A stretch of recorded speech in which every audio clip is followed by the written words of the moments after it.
Last night we packed out Kevin's buck, got him situated up in camp, hung, celebrated a little last night. We're all a little tired, got up late, a little bit late this morning. Everyone's just kind of milling in camp. And I decided to come up here and check out this upper canyon where we saw a nice buck during archery, and sure enough I was able to turn him up. He is a freaking true giant of a blacktail. He's pushing like 25 inches wide. Original plan was to hang out and go up and cross over up to the upper camp, but we're just gonna hang out down here and try to make a game plan for him in the morning tomorrow. We really want to get on this buck because he is an absolute monster buck.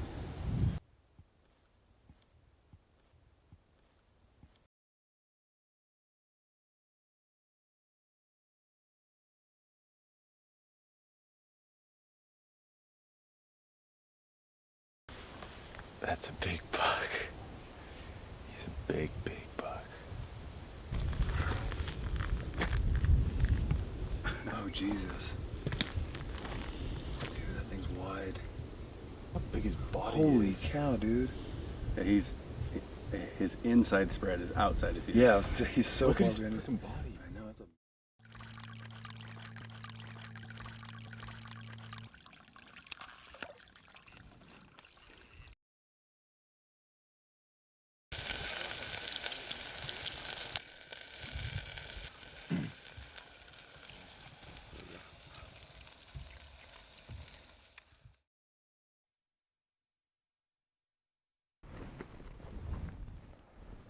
I think it's our best play for tonight. What is it? To stay in this saddle. Right here. Watch, not necessarily, but like right over here where we can watch where you last saw him feeding this morning. Yeah. And if he is gonna cross the saddle, we can, try to make a play on him.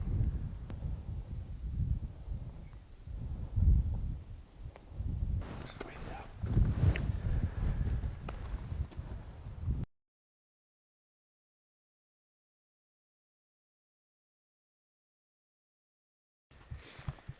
Alright, well, we are just coming off the mountain.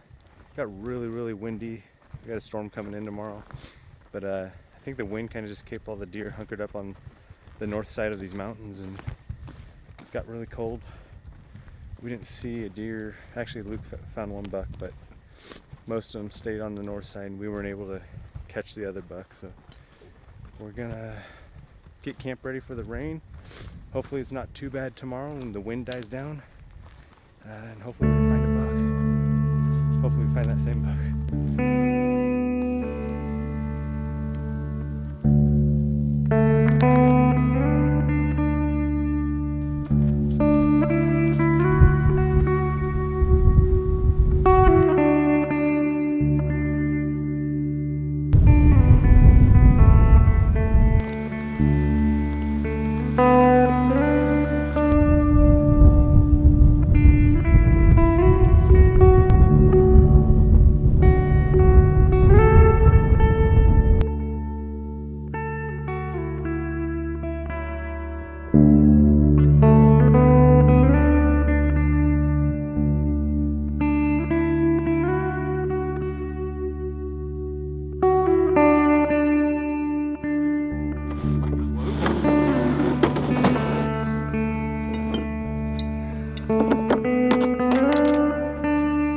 Here you go, Dusty. Nice. I was like, no.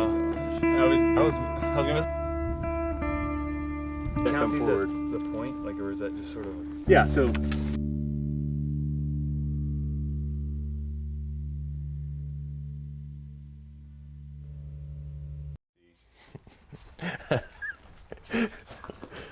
Alright. Sorry. Parched. Yeah, me too. My beer's empty now. I think I'm not going to get another one since we stopped. Okay. Oh well. Okay, everybody, thanks for coming back to watch episode 2. We hope you enjoyed that episode. Zach and Dusty are both busy, so it's a good time to introduce Jason Kohler. He's usually behind the camera, not sitting in front of it, but Yeah. I'm pretty sure one's at the lake and the other one's at some banana show. thing? Or I don't know. Or Yeah. something? Somewhere around there. Some We're not banana really thing? sure. Zach, I don't know what you're doing, Yeah. man. We're No just- clue. We're just here cutting videos. No big deal. But anyway, guys, thanks for watching. We had a great time on this hunt. This is essentially day 2 and 3 of the same hunt you guys watched last night. So after we got Kevin's buck back to camp that night, it was late. It was already past dark. We had a little fire. We did a little celebrating. Barely made it out alive. Yeah, we had a good time, but we weren't exactly ready to wake up super early the next morning. Zach did make it out of camp before the sun got too high, and he put glass on that buck literally the day after Kevin killed his. So just a true giant of a blacktail. You don't see a lot of blacktail that big. And once we found that buck again, actually Zach had seen the same buck during archery season, and tried to get in on him during archery season, but couldn't make it work. So this buck was in the back of our mind going in there, that like Zach kind of called dibs on him, which is fair enough. He's the one who found it to begin with. This buck was a priority for us to kill, to get Zach on. So once we turned him up again, it was game on. That was all of our focus. We needed to find this buck again. We needed to get him on camera, and we needed to kill him. So Zach watched him go to timber pretty early that day. He actually topped out a ridge and went on the north-facing slope that is just absolutely choked out with old-growth timber. We try to stay away from those areas where we know deer use to bed, because the likelihood of creeping up on a blacktail in timber and deadfall and seeing him before he sees you just isn't good, and we don't want to blow that deer completely out of the country. So we let him be. We went back to camp. We had a great meal. We ate tenderloins off of Kevin's buck, and it was delicious. It was pretty cool. We were able to utilize an old horse camp, what was left of a cast iron stove and an old pot we found. And I packed along some olive oil and some seasoning. So we had a great meal for lunch. Tenderloins sitting around a fire is really hard to beat in camp or anywhere else. That evening we went up the mountain to a vantage point where we could look over that saddle, hoping that buck would come back out to feed on the south-facing slope in the evening. But what we kind of had going against us at the same time was we had a cold front rolling in, we had a storm, and we had wind. And that side of the mountain we were hoping that buck would come out on was just getting blasted with wind, and it got cold real quick. I mean, this is the third Saturday in September. Well, I guess it would have been Sunday. And hiking in, and we were temperatures were in the 90s. I mean, we were sweating, and all of a sudden it's just dropping, and we were bundling up. It's a good thing we brought some good gear to stay warm with, and we sat up on that hill until dark, and that buck didn't show himself. And then by the time the sun was going down, it was really getting cold, and it was already spitting rain, and the wind was picking up. So we were kind of anxious to get back to camp, make sure we had everything cleaned up to keep out of the rain and keep dry. And then that night it snowed a little bit. It rained hard, and we woke up to just absolute socked in fog.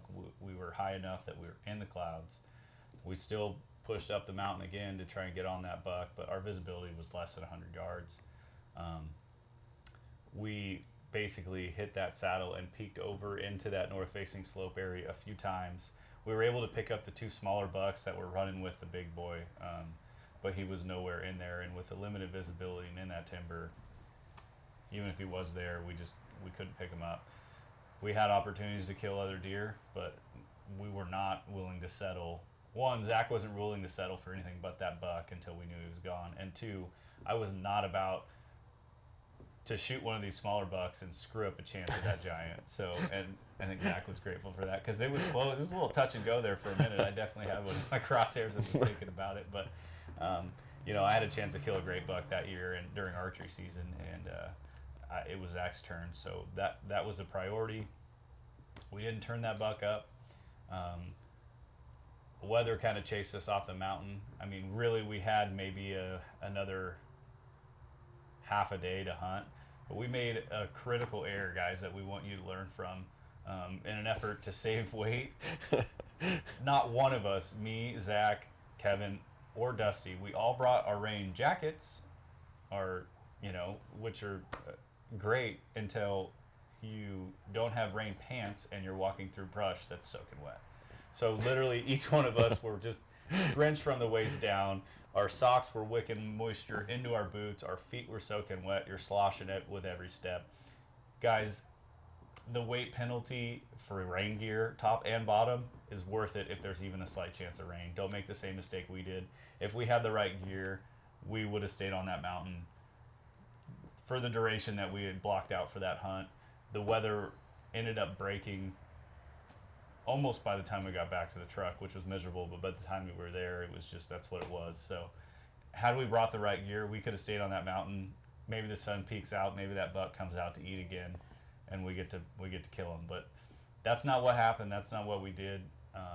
It was really hard to film in all that rain and wind and moisture with the cameras. We're just, we have a lot of money invested in this equipment. The last thing we want to do is expose them to elements like that. So we filmed what we could in there, but really you didn't miss much. It was a lot of fog and not a lot of buck sightings. So all in all, we had an awesome time on this hunt.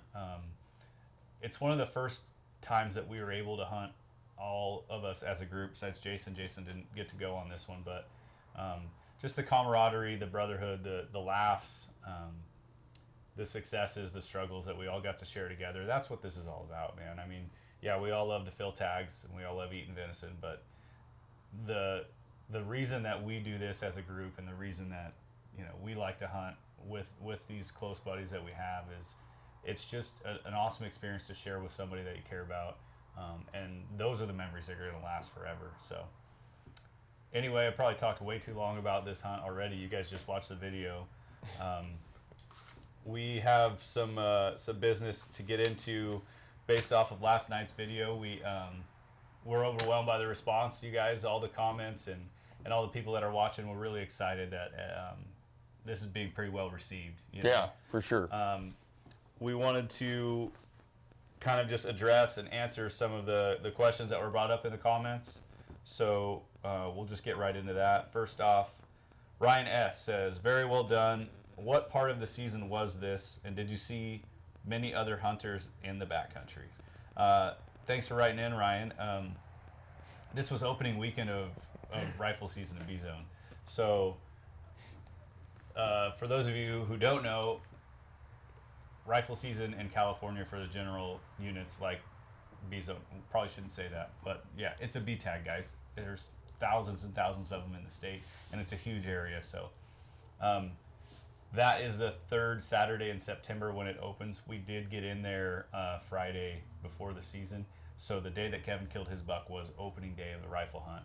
And the 2 subsequent days after that were that weekend. So we planned on being in there for 4 days, 4.5 days, 3.5 is what we made it after we made that critical error with gear and got soaking wet and miserable and left. So and as far as the other hunters, unless you had this guy hanging out at camp, then no.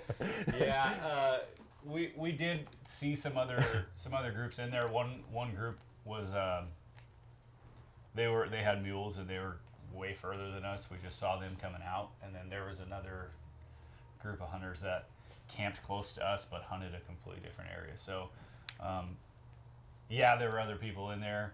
We didn't have it entirely to ourselves, but compare that to your typical Forest Service road system on opening weekend of deer season in California.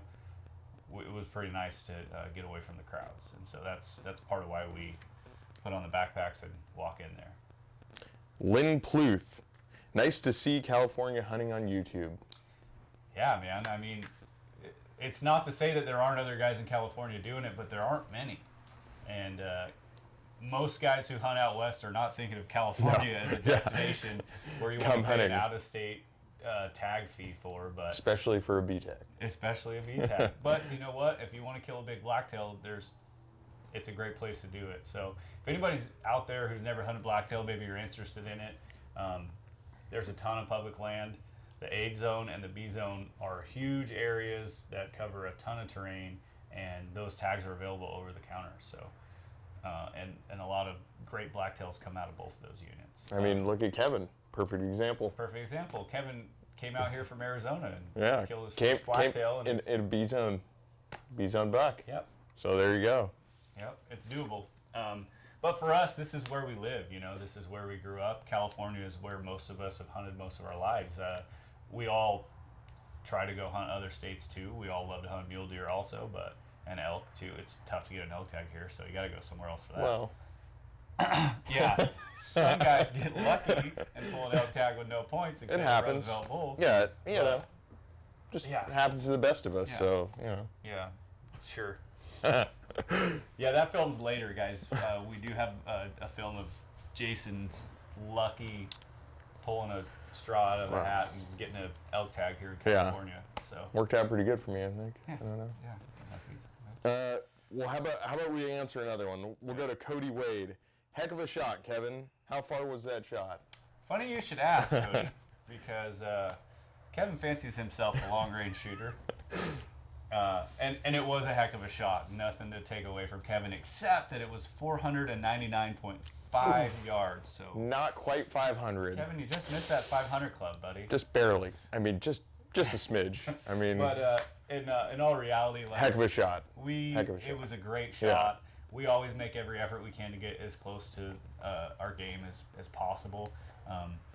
As you guys can probably tell from the terrain, that canyon straight up one side, straight down the other. There wasn't really getting closer to that buck unless you're right on top of him. So Kevin practices at that range regularly. He definitely had the equipment to do it, as you can see, and he made a great shot. So I'm just glad Dusty was carrying all the camera equipment. yeah, and I didn't not have you. to. You were sitting on the couch. Freaking I know, probably. give me Okay, so Eric Olson. Would be nice to hear more about equipment being used. Yeah, Eric, I'm not sure if you're talking about camera equipment or hunting Yeah. equipment. Suffice it to say that we have plans to make a video for each of those things. We're definitely gonna show you guys what kind of camera equipment that we're using in case maybe you're interested in getting into filming your own hunts, or you're already doing that and want some tips that we can give you. That'd be great. And then we're happy to do another video about kind of like what we're carrying in our pack. Definitely gonna be rain gear next time, top and bottom. No more Donald Duck in it. No more Donald Duck in the rain gear. But for sure, we're gonna we have plans after the series is done, and actually probably after we're done filming for the upcoming hunting season. That's like a week away right now. We're gonna do some more videos for that we can explain that into detail. But JC, want to run down just kind of the different camera equipment real quick that we're Yeah, so we used to shoot with all Canon gear, and recently in the last like year and a half, we've switched over to Sony. So we use A7S2, two A7R2s, and then you have an A6500. Yep. And as far as the glass goes, we use pretty much a Metabones. So we have most of our Canon glass still, so 70-200 for more of the long range stuff. We do have a 100 to 650, which is a extra long range. Yeah. I mean, you probably wouldn't have been able to see that buck without that lens. And mind you, that lens is probably 6.5 pounds. It's heavy. None It's of this not. stuff is light, guys. It's So you know it. Yeah, anybody can do it. You pick up a cheap camera, you get out there. start somewhere. Yeah, man. we Capture did. the memories. I mean, that's how we started. We Yeah, had like a point and shoot. a point and shoot, elf, and a Canon elf. and a handy cam. Yeah. You know, that's where all this started for us. And a Walmart tripod. So I mean, yeah, you accumulate stuff over time, and you know, it keeps growing, and next thing you know, you got a problem. Problem. Yeah, for sure. But yeah, we have plans to make a video to kind of run down all the equipment we're using, both on the camera side and on the gear side. So Yeah. thanks for asking the question. I'll let you answer this. Read this one, because one I'm is pretty this? sure you were the guy on the left. Oh yeah, Josh Jamison. I was a little bit confused by your comment, dude. It says, "Dude on the left seems like a super fun person to be around." ... Great content though. Haha. So when we shot this segment last time, I was the dude on the left.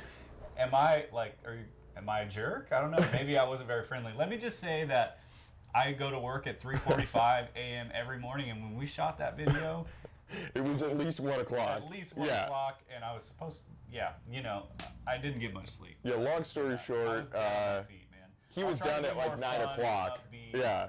and back on top of it next time. So we appreciate you watching either way, man. This is all in fun, so I hope you don't take that too harsh. I mean, I took it pretty harsh. But It was the first thing that you told me when I came into the Like, house. what? You're like, dude, did you read this comment? What did He's I like, do? does this guy think I'm a bad person? I was like, he's, you know, Well, maybe. Anyway, we have a lot of fun doing this, guys. I hope that I can show that and being a little bit more awake and chipper. But one more comment we're going to read is from Mindy Blanchard. It says, "Awesome shot. I'm curious if you celebrated with the PSL." Oh, you put that in there? I didn't. Mindy did. If you guys didn't catch on to this, if you guys didn't catch on to this, I kind of poked fun at him right after Kevin had made the shot. But Kevin packed in these little Starbucks pumpkin spice latte packets. Okay, so as you guys can imagine, we were giving him a little bit of a hard time about this. You know, I didn't even know what a PSL was. Yeah, he said PSL, and we're like, what? No, pumpkin spice latte, man. It's delicious. And of course, Zach was on board. Right, weird. He was like, hey, man, I'll trade you for. Zach was bartering to get one of them. It was almost like us trading. So we were calling him stickers. White Chick the whole time. And after he killed that buck, I don't know if you caught it in the video, but basically it was like, man, it must have been that pumpkin spice latte, man, that got you ready to go. But thanks for the question, Mindy. We thought that part was funny. And I'm pretty sure Kevin's going to keep bringing those. So good on you, man. Whatever works. That's going to cover it for the comments that we're going to just talk about tonight. Thank you guys so much for all the comments. If you guys have any more questions about each video, any of it, we really appreciate the interaction, and we want to be available to answer any questions you guys have. So going with the comments, though, we told you guys in the last video that if you commented on each video, we're going to give away a t-shirt and a Snowy Mountain Rifles billet aluminum reloading tray for every episode. Very cool. So who won the shirt? We plugged in the random number generator and pulled up. Big winner. Big winner of the shirt. The first shirt, well, the second, we gave away a shirt last night. The second shirt is going to Eric Olson. Oh, so, very cool. Eric, hit us up with an email, Out West Outdoors. I don't know, go to our website and hit the contact button. Hit us up with an email. Get us your address and what size t-shirt you wear. And this will be in the mail for you, man. Women's small doesn't fit most of us. Yeah. So. Well, probably fit me. It's medium. Yeah. And then the Snowy Mountain Rifles built aluminum reloading tray. Very nice. This thing's hefty, man. Very nice. If you don't reload, you can throw this at somebody and probably kill them. Yeah. It's good self-defense. You can keep it by your bed. Yeah, there you go. It's got some weight to it. That is going to none other than Richard M. Awesome. This is Congratulations. your YouTube handle, Richard M. If you left a comment on there, go to our website, hit the contact button, and drop us a line. Let us know where we can send this to you, man. We'll ship this 20-pound. Yeah. Just kidding. It's not 20 pounds, No. but it's not light either. So that pretty much wraps this up. Unless anything else you got. No, I'm just pretty blown away. Tomorrow? At the bar. No, I mean in the video, dude. Nevada. Yeah, tomorrow So- we're going to Nevada. Dusty had an archery tag for mule deer in Nevada, and Zach and Dusty both went on that hunt, and Zach was running camera for him. Yeah. Jason and I were not there, but Yeah. yeah, Where it's was gonna I? be. Huh? Where was I? I don't know. I don't know. Probably at the house with the kid. Yeah. So, yeah, it should be good for them. Right on. Yeah, it's gonna be a fun Yeah. hunt, guys. Lots of beautiful scenery. Stay tuned. And some good bucks in there too. So Yeah. tune in tomorrow, 5 o'clock. Check that out. Make sure you guys comment on this video so you get a chance to win a t-shirt and a Snowy Mountain Rifles reload tray. And again, those big giveaways, the big ticket items, all you guys need to do to get in on that, in the description below, click on the link that says giveaway. All we're asking from you is an email address, and that will put you in for the grand prize big ticket giveaway after episode 5. Thanks, guys. Tune in again tomorrow at 5 o'clock. Thanks.